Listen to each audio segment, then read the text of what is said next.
Hello. I just sent you the information about brokerage services form, and so I wanted to go over it and tell you a little bit about what you are signing. This form is required at our first substantive conversation. So as soon as we start talking about buying or selling a house, this form is required by Texas law. Here at the top, we've got different types of real estate license holders. There's a broker and a sales agent. I am a sales agent. So the important thing to know here is that when you enter into an agreement with me, you are also entering into an agreement with my broker. My broker oversees all transactions. This next section here is about a broker's minimum duties required by law to you. So these are just the bare minimum. We're going to do a lot more for you than this, but the bare minimum is we're going to put your interests above ours, and we are going to do all of these things here. So this next section here is about the different ways that we can represent you. So we can represent you as an owner of a property. You'd be a seller or a landlord. And the way that we establish that relationship is by a listing agreement. The listing agreement is a much longer form, and we can go over that in detail when I send it to you. But for now, just know that I can represent you as a seller or a landlord.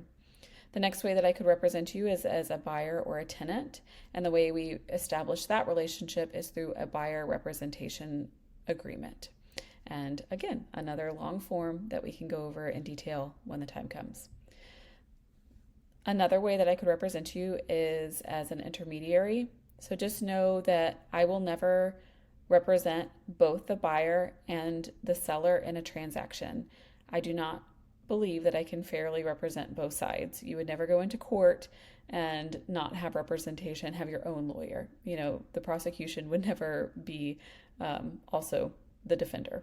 So I do not do both sides of a transaction. However, you might be in an intermediary transaction with me if, for example, we offer on a listing that's listed by one of my colleagues, because technically you are in a relationship with my broker, and so since the broker also represents that other seller, the broker would be overseeing both sides of the transaction.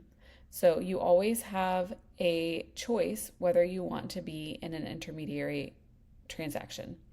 And it's always disclosed, and we don't need to go into it in detail here. You don't have to make a decision now, but we can cross that bridge when we come to it. And it does happen every once in a while. The last way that I could represent you is as a sub-agent.